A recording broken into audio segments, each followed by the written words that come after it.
Hello friends, C TET का आज exam हुआ है। शिफ्ट 1 पेपर 2 का हम 8 फरवरी का जो एग्ज़ाम हुआ है उसका आंसर की और सॉल्यूशन लेके आ गए। बात बताएंगे पेपर एनालिसिस की, पेपर कैसा रहा, पेपर का लेवल कैसा रहा और आपके 150 में से कितने मार्क्स आ रहे, कमेंट करके ज़रूर बताना। 150 आउट ऑफ आप कितना स्कोर कर रहे हो वो कमेंट करके ज़रूर बताना कि आज का पेपर आपको लेवल कैसा लगा।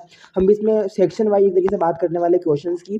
प्रोविजनल आंसर की अभी तक बिल्कुल एक तरीके से हमें किसी पर डिपेंड नहीं रहना कि ये जो क्वेश्चन है कोई गलत भी हो सकते हैं, सही भी हो सकते हैं। हमें ऑथेंटिक आंसर की का वेट करना है जो यूट्यूब पर चल रहा है जो दिन भर की इसका ये सही है। अगर आपको अपना माइंड डाइवर्ट नहीं करना है, जो आपने भरा है अभी रिलैक्स रहिए। हम केवल क्वेश्चन डिस्कशन करने वाले हैं, पेपर का सॉल्यूशन और लेवल एक तरीके से कैसा रहा और आंसर की वगैरह। तो देखो फर्स्ट जो क्वेश्चन आता है, फर्स्ट सेक्शन आप सबको पता है चाइल्ड डेवलपमेंट एंड पेडागोजी यानी कि बाल विकास और शिक्षा शास्त्र का आता है। सेक्शन 1 पार्ट 1 आता है, इसमें 30 क्वेश्चन आते हैं, प्रश्न 1 से 30 तक।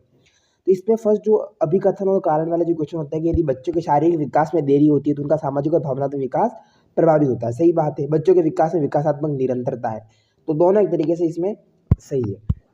इसके अलावा जीन पियाजे का संज्ञानात्मक डेवलपमेंट हर बार आता है, कॉग्निटिव डेवलपमेंट ऑफ जीन पियाजे। तो ये जो उसकी जो कॉग्निटिव थ्योरी थी डेवलपमेंट उसकी जीन पियाजे का, तो उसका भी क्वेश्चन था। इसके अलावा अगर हम बात करें तो किशोरावस्था के दौरान लंबाई और वजन, यानी किशोरावस्था होती है तो लंबाई बढ़ती है, वजन बढ़ता है, तो आमतौर पर यौन परिपक्वता से पहले होती है। जब जो एक तरीके से आप जो सेक्सुअल मैच्योरिटी होती है आपके अंदर, वो वजन और लंबाई के बाद में होती है, वो सब पहले हो जाती है। तो ये क्या कहलाता है, मतलब इसको हम क्या कहते हैं, इसको हम यौवन यौवन बोलते हैं, वृद्धि में तेजी। तो इस तरीके से ना विकासात्मक प्रकार, इस तरीके से ये क्वेश्चन थे।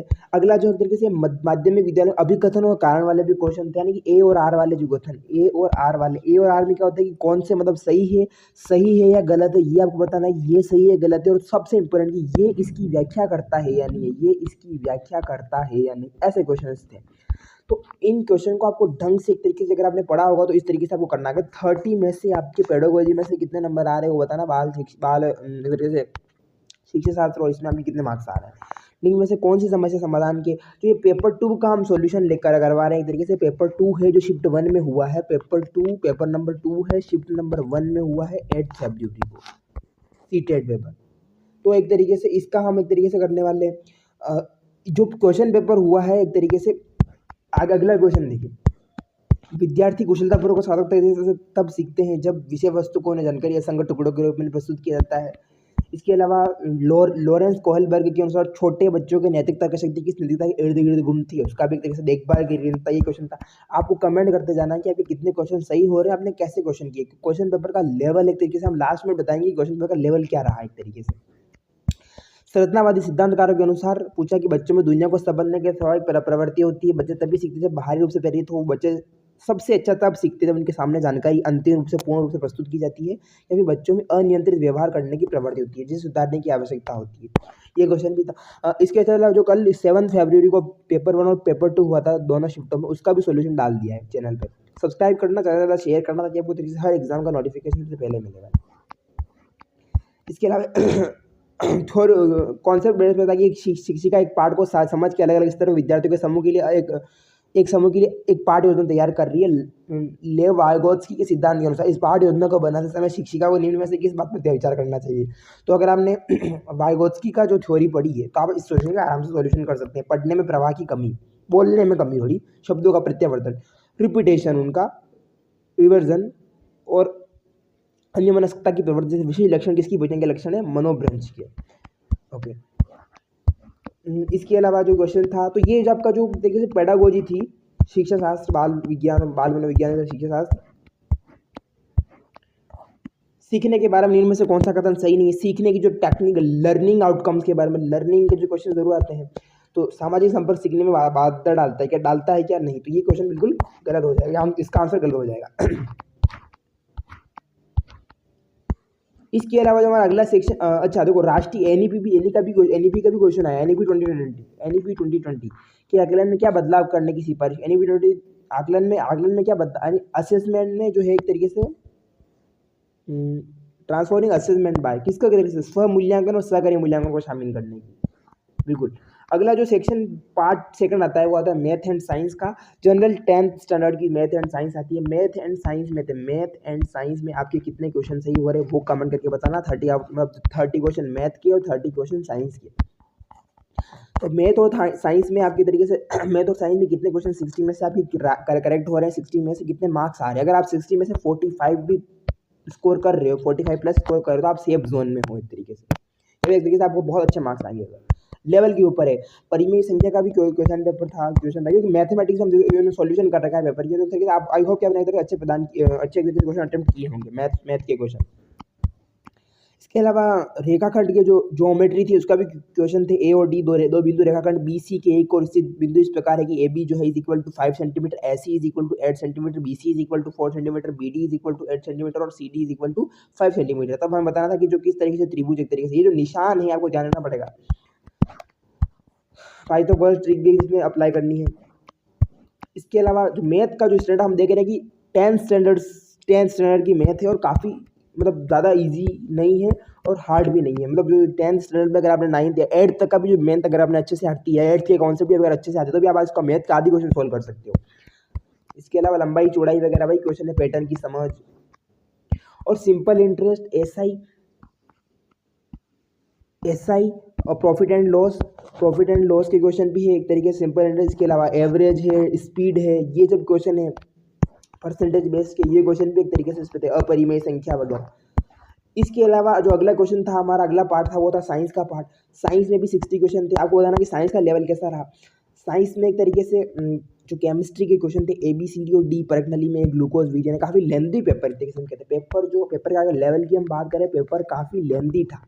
मतलब लेंथी था आगे तरीके 150 आप तरीके से 2.5 घंटे में काफ़ी सिचुएशन बेस्ड, अगर आपने टाइम मैनेजमेंट नहीं सीखा है, टाइम मैनेजमेंट करना नहीं आता आपको कि किस पार्ट को कितना टाइम देना है, मैथ और साइंस को ज़्यादा टाइम देना है, हिंदी इंग्लिश को कम देना है, उस अगर टाइम मैनेजमेंट अगर नहीं सीखा था पेपर को सही तरीके से सोल्व नहीं कर पाते। 150 में से आपके छूट गए होंगे, लेकिन अगर टाइम मैनेजमेंट करते तो आपके क्वेश्चन पेपर आराम से हो सकता था। थोड़े टाइम टेकिंग वाले क्वेश्चन थे। इसके अलावा जो केमिकल रिएक्शंस था, जो हमारा भौतिक परिवर्तन, रासायनिक परिवर्तन, धातुओं की रिएक्शन, उसका भी क्वेश्चन था कि जो 10th स्टैंडर्ड की साइंस होती है। अतिवेग हार्मोन काफ़ी इजी क्वेश्चन था। अतिवेग हार्मोन की तरीके से क्या था, इंसुलिन का मधुमेह हो जाएगा, डायबिटीज, तो डी का 3 हो जाएगा, डी का 3 सब 2 3 में दे रखा है। इसके अलावा जो वृद्धि हार्मोन है वो बोनापन को एक तरीके से दर्शाता है, तो B1 हो जाएगा। B1 हमारे ऑप्शन नंबर, तो ऑप्शन नंबर ए जो है, सॉरी 3 जो है वो करेक्ट हो जाएगा इसमें। तो ये तो बिल्कुल नॉर्मल साइंस की था क्वेश्चन था एक तरीके से। जिंक क्लोराइड और लेड सीसा क्लोराइड का मिश्रण एक तरीके से पृथक नहीं किया जा सकता। नेक्स्ट क्वेश्चन एक तरीके से बात करते हैं, साइंस में आपके 30 में से कितने मार्क्स आ रहे हैं वो भी एक तरीके से कमेंट करके बताना। इसके अलावा एक फिजिक्स के भी क्वेश्चन थे जिसमें इलेक्ट्रिसिटी के बारे में, जिस प्रकार से अगर आपने ये कर रखा है कि किसका अनुप्रस्थ काट का क्षेत्रफल कितना है, कि लंबाई 1 सेंटीमीटर में एक तरीके से, तो उसका भी थोड़ा सा मैथमेटिक्स में सोल्व करके आपको करना पड़ता है। इसका डायरेक्ट आंसर नहीं आया था, यानी क्वेश्चन घुमा घुमा के पूछे गए थे अगर हम तरीके से बात करें। इसके अलावा पेरिस प्लास्टर ऑफ पेरिस जिसको हम कहें, इसकी एल्शियम सल्फेट और हाफ H2O, बिल्कुल सही उत्तर है। दीवारों पर लेपन में प्रयुक्त होता है। इसमें हमें क्या क्या पूछा था, मैच द फॉलोइंग तरीके से प्रयुक्त करना था और कॉलम सी का एक तरीके से इसमें मिलाना था कि बे में कौन सा सही नहीं है, तो कैल्शियम सल्फेट और 2H2O दंत कास्तीय प्रयुक्त है नहीं। प्लास्टर और पीओपी का जो है दंत चिकित्सा प्रयुक्त होता है, तो ये वाला ये पीओपी का यूज होता है आपका जिप्सम का, इसमें जिप्सम से ही प्लास्टर ऑफ पेरिस होता है। वीरंजक चूर्ण का धुलाई में होता है और भूजन होना का पर्दा की मतलब कम करना है, बिल्कुल सही होता है। फिर ऐसे जो कॉन्सेप्ट बेस पे क्वेश्चन है कि विज्ञान की क्लास में जो है उसको आपको एक तरीके से सोल्व करके करना था। तो इस तरीके से साइंस आपको कैसे रही, बैक्टीरिया वगैरह, इन्वायरमेंटल स्टडीज भी इसी में थी। इसके अलावा अगर हम अगले टॉपिक की बात करें तो अगला था हमारा social study, social sciences. Social science में सब तरह के हिस्ट्री, इसमें पोल साइंस, सब चीज़ में इंक्लूडेड थी। तो हमारा हम्पी से संबंधित तथ्य पूछा था फर्स्ट क्वेश्चन, कि हम्पी के मंदिर, हिस्ट्री का क्वेश्चन था लगभग 12th की NCERT लगभग आपने पढ़ रखी हम्पी विजयनगर वाला, तो उसके बारे में था। इसके अलावा हम बात करें कि निम्नलिखित कारकों द्वारा जल का अभाव होता है। निम्नलिखित कारकों द्वारा जल का अभाव किसमें होता है वो हमें एक तरीके से बताना था।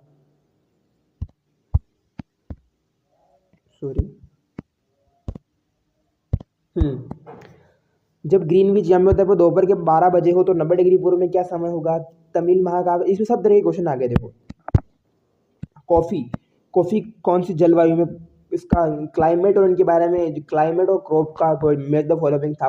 चाय कहाँ पर होती है, चाय के लिए कौन सी तापमान होना चाहिए, चाय के लिए मध्यम तापमान में वर्षा होनी चाहिए या फिर उच्च तापमान में भारी वर्षा होनी चाहिए, उस अकॉर्डिंग। नॉर्थ ईस्ट में होती है सब। अच्छा, संयुक्त राज्य अमेरिका में किसान एक व्यवसायी की तरह काम करता है, यानी कि एक तरीके से बिजनेसमैन की तरह काम करता है। कथन को उचित सिद्ध कीजिए, सही कारणों का चयन कीजिए। क्यों करता है? ट्रैक्टर और हार्वेस्टर का उपयोग करता है, या फिर एक तरीके से फर्म का छोटा आकार है, स्वचालित अन्न भंडार है। ट्रैक्टर और हार्वेस्टर का प्रयोग तो करता है, ये तो सही है। स्वचालित अन्न भंडार, रासायनिक उर्वरकों का प्रयोग करता है क्या अमेरिका में? तो इनमें से कैसे एक बिजनेसमैन की तरह काम करता है? फर्म का छोटा आकार है इनकी। मौर्य काल की रामपुरा वेल की बारीक पॉलिश की पत्थर की मूर्ति कहाँ मिली? एक स्थायी पवन नहीं है। पवनों के बारे में नहीं, ज्योग्राफी इज इंक्लूडेड हिस्ट्री, इसके अलावा पॉलिटिकल साइंस के भी क्वेश्चन आ गए। देखो आपको इसमें अगर तरीके से सही सोपान क्रम क्रोनोलॉजिकल ऑर्डर के हिसाब से आपको जमाना है इसमें, ऊपर से नीचे से बढ़ते के क्रम में। हमारे सौरमंडल में जिसकी ऊष्मा प्रकाश होता है वो ग्रह कौन सा है? इसके अलावा राष्ट्रीय आंदोलन था। फिर बृहद विश्व समाज बनाने में संचार में किस माध्यम गति? अच्छा, विश्व को एक बृहद विश्व समाज बनाने में, एक बड़ा ग्लोबल एक तरीके से बनाने में कौन किसकी सबसे भूमिका है? क्या कबूतर है, डाक से जनसंपर्क माध्यम, सैटेलाइट से संचार है, मास मीडिया। हाँ, अगला, मध्य भारत में सतनामी आंदोलन की स्थापना किसने की थी? इसके अलावा अगर हम अगले क्वेश्चन की बात करें तो भारत में इनमें से किस समय छोटा तिब्बत कहा जाता है? लिटिल तिब्बत। कोल विद्रोह, संथाल विद्रोह 1855 में हुआ था, गलत। तो संथाल विद्रोह बी तो सही है भाई, केवल एक गलत। बस्तर विद्रोह कब हुआ था? बस्तर छत्तीसगढ़, बारली विद्रोह। कितने गलत है? सर यूपीएससी बेस का क्वेश्चन पूछा था कि मैं टोटल कितने गलत है आपको बताना था। तो सोशल साइंस में कितने मार्क्स आ रहे हैं? सोशल साइंस थोड़ी सी लेंदी आपको लग सकती है क्योंकि इतनी इजी नहीं लग रही। सोशल साइंस में क्वेश्चन देखोगे तो इजी नहीं था। फिर फर्स्ट कपास मिल की बॉम्बे में किस वर्ष की स्थापना होती है? हिस्ट्री पढ़ रखी हो तो आराम से सोल्व कर सकते हो। ग्रामीण भारत में जन संसाधन एक तरीके से था। फिर सामाजिक विज्ञान के रूप में लैंगिक विभाग, जातिगत विद्रोह जैसे मुद्दे चर्चा करते समय आप किसका ध्यान रखेंगे? विद्यार्थियों के। सोशियोलॉजी भी इसमें इंक्लूड थी। लड़के खेल खेल रहे भी जबकि लड़कियां कला एवं कारीगरी अपनाती, ये कथन क्या विचार प्रकट करता है? अवधारणा क्या ये प्रिजेस करता है, अंतर है, या फिर परंपरा है, या फिर रूढ़िबद्धता की? लड़कियां की रूढ़िबद्धता को एक तरीके से करता है ना। अगला,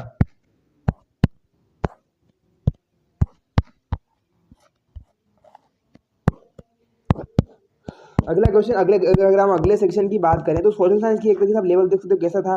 काफी लेंथी है, काफी बड़े लेवल, 90 एक तरीके से क्वेश्चन आते हैं। आप देखो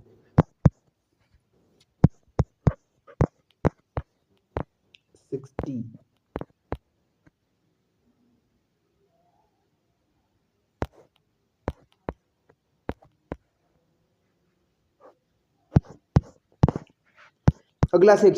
अगला सेक्शन जो आ जाता है वो हमारा आ जाता है लैंग्वेज का। लैंग्वेज फर्स्ट में इंग्लिश है। इंग्लिश में आपको पैसेज पढ़ के आंसर देना था। आपको कमेंट करके बताना है आपके 150 के आपके सीटेट क्लियर हो रहा है पेपर 2 जो 6 से 8 स्टैंडर्ड के जिन्होंने एग्जाम दिया है 8 फरवरी को, वो बताना पेपर का लेवल कैसा है, कितने क्वेश्चन कलेक्ट हो रहे हैं इसमें से।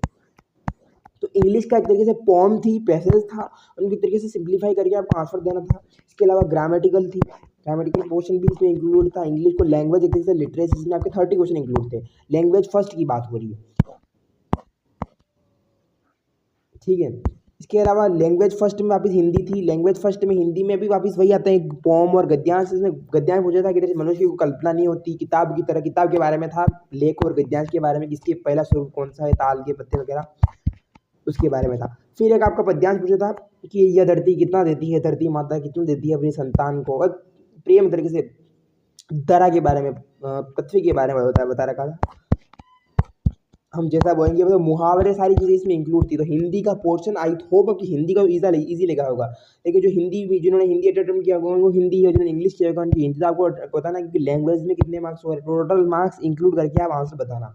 फिर लैंग्वेज 2 के जो क्वेश्चन थे आपके, लैंग्वेज 1 और लैंग्वेज 2 में जो इंग्लिश थी उसके क्वेश्चन आप इस पैसे से शुरू होते हैं। लैंग्वेज 2 में इंग्लिश जिन्होंने ली थी उन्होंने ये जो अटेम्प्ट किए होंगे। इसके अलावा तो देखो सब तरह के क्वेश्चन इसमें इंक्लूड थे कि learning is a search of meaning, therefore learning must start with the issues around. कि लर्निंग क्या है, एक सर्च ऑफ मीनिंग है, इसीलिए learning must start with the issue around which learners are actively trying to make meaning. Which educational philosophy advocates the above idea? तो कौन सी तरीके से, एक बिहेवियरिज्म, कंस्ट्रक्टिविज्म, स्ट्रक्चरलिज्म या मल्टीपल इंटेलिजेंस? फिर आपका इंग्लिश था, हिंदी था लैंग्वेज सेकंड में, उपसर्ग वगैरह सारे पढ़ने, उपसर्ग थे, फिर आपका गद्यांश था, गद्यांश के बाद एडवर्टीजमेंट के बारे में था, विज्ञापन के बारे में। ये जो लैंग्वेज टू होती है थोड़ी आपके लिए टफ पड़ सकती है, क्योंकि इसमें अलग अलग तरीके के सब चीज़ें इसमें इंक्लूडेड रहती है। एक संक्षिप्त पाठ वस्तु के छोटे 2 खंडों या प्रत्येक एक खंड को छोड़कर दूसरी पंक्ति शिक्षार्थियों को दो दो के जोड़े में दी जाती है। प्रत्येक शिक्षार्थी ने इसे अपनी साथी को पढ़कर सुनाना है। इस तरीके से क्वेश्चन था। तो ये था एक तरीके से आपका सी-टेट का आज का पेपर। सी-टेट कमेंट करके बताना कि सी-टेट जो सी-टेट जिसको हम बोलते हैं उसमें पेपर 2 जो 6 to 8 तो का होता है, शिफ्ट 1 में आज हुआ है 8 फरवरी को, आपके उसमें 1 कितने मार्क्स आ रहे हैं, 1 फेब के पेपर में आपके कितने मार्क्स आ रहे हैं वो कमेंट करके बताना। 150 आउट ऑफ कितने, सेक्शन वाइज लिखना, ताकि हम आपको बताएंगे कि किस तरीके से आपका होगा या नहीं। एक तरीके से चैनल को सब्सक्राइब कर देना, ज़्यादा से ज़्यादा लाइक करना। 150 में से अगर आपके 80, अगर आप 85 प्लस आ रहे तभी आप सेव स्कोर, वैसे आपको एलिजिबिलिटी दी रहती है कि आपको इतने तो लाने ही पड़ेंगे, कैटेगरी वाइज थोड़ी छूट होती है, पर आपको सेफ स्कोर करना है। ऐसा नहीं कि मिनिमम भी लेके आओ, मैक्सिमम आ रहे। पेपर का लेवल इजी नहीं था। ओवरऑल लेवल की बात करें तो पेपर का जो लेवल था वो इजी, यानी कि मॉडरेट, तो एक तरीके से मॉडरेट से ज़्यादा ही था, मतलब लेंदी बहुत था, लेंदी था, इसलिए क्वेश्चन छूटे होंगे, आते हुए भी छूट गए होंगे, या फिर ध्यान से अटेंड नहीं किए होंगे, तो पेपर लेंदी आ रहे हैं। कल वाले भी ऐसे भी थे।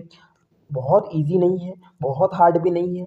General math, general science, language और अभी जो पैडागोजी थोड़ी आपको लग सकती है। सोशल साइंस से जिनकी हिस्ट्री, एक तरीके से ज्योग्राफी वगैरह थोड़ा ज़्यादा बेस पे पूछी गई थी, तो वो एक तरीके से था पेपर ओवरऑल। तो कमेंट करके बताना कि आपके और कितने क्वेश्चन हो रहे हैं। तो आई होप कि मेरी तरफ से हो गया। तो मिलते हैं अगले वीडियो में। जो आज जो सी-टेट का पेपर फर्स्ट होगा शाम के शिफ्ट में 5 बजे वाली में, शिफ्ट सेकंड में, उसका भी सोल्यूशन लेंगे। चैनल को सब्सक्राइब कर देना। मिलते हैं अगले वीडियो में। Thank you so much.